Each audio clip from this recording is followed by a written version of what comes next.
Jadi pasrah total, gembira, hidupnya selalu penuh kebahagiaan, kegembiraan, dan yang ketiga,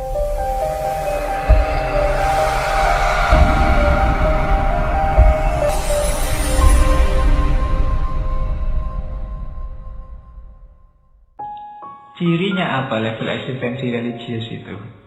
Infinite resignation, kepasrahan yang total. Jadi semuanya diserahkan pada Allah. Apa yang menurut Allah membuat Allah ridho, itu yang dijalankan. Menyerah secara total kepada Tuhan. Ciri pertama itu. Ciri kedua, orang semacam ini dia hidupnya selalu ringan dan gembira. Night of faith is delighted.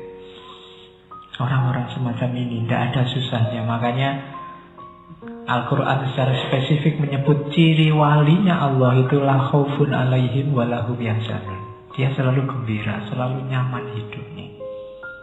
Orang yang total memasrahkan hidupnya dalam kendali Allah, dia delighted. Dia selalu gembira.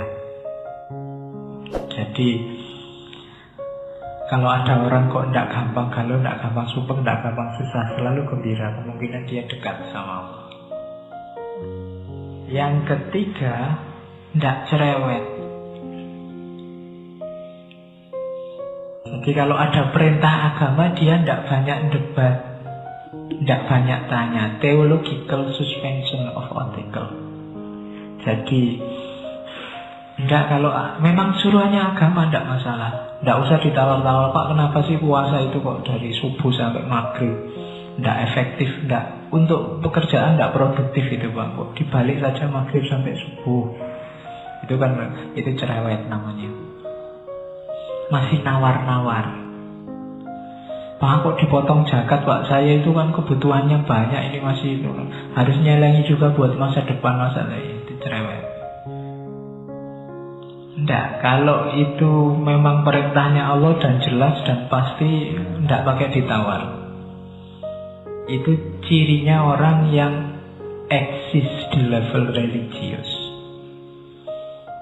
Jadi pasrah total, gembira, hidupnya selalu penuh kebahagiaan, kegembiraan, dan yang ketiga tidak cerewet, tidak suka nawar-nawar. Nah itu cirinya. Jadi masuklah ke level ketiga ini. Kalau bisa belajar sedikit demi sedikit ada di sini. Tidak bisa pasrah 100% total, ya pasrah sedikit demi sedikit dalam banyak hal. Tidak bisa gembira terus menerus, ya gembira pelan-pelan, sedikit demi sedikit hidup kita, step by step. Jangan ditinggal semua kalau tidak bisa diraih semua. Latihan. Mungkin hidup kita sebagian kecil sudah ada di level etik dan sebagian besar masih ada di level estetik. Tapi kalau bisa kita naik sedikit lagi level religius. Nah, rumusan universalnya ini, meskipun nanti oleh Ki Kegat diterapkannya agak miss. Kalau kita memberikan sesuatu untuk Tuhan, jangan salah, Tuhan akan mengembalikan pada kita plus bonusnya. Kalau kita ikhlas lillahi ta'ala, Allah akan mengembalikan lagi pada kita, sekaligus bonusnya yang jauh lebih menyenangkan. Ini rumusannya katanya Ki Kegat. Meskipun ketika dia hubungannya sama Regina Olsen tadi, wah saya takut kalau aku menikah nanti dia sengsara. Sudahlah aku berkorban, demi Tuhan aku berkorban, biar dia bisa lebih bahagia dengan orang lain, bukan dengan aku. Maunya dia kalau korban terus dapatnya dikembalikan lagi tunangannya, terus dapat lebih baik lagi. Ternyata ya tidak jadi. Itu kasusnya Ki Kegat, tapi itu hasil kesimpulannya Ki Kegat. Kalau kita menolong Allah, Allah pasti menolong kita. Kalau kita berkorban demi Allah, apalagi Allah untuk kita. Tapi jauh lebih dari itu. Itu rumusannya. Maka jangan ragu-ragu untuk kayak Ibrahim tadi.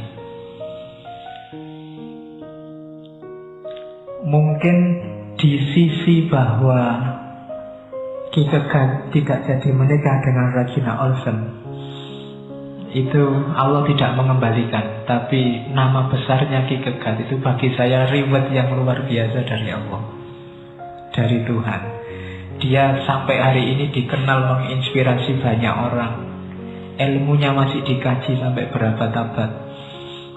Itu menunjukkan bahwa Allah mengembalikan berkali lipat dari itu, kalau ia memang itu pengorbanan demi Tuhan.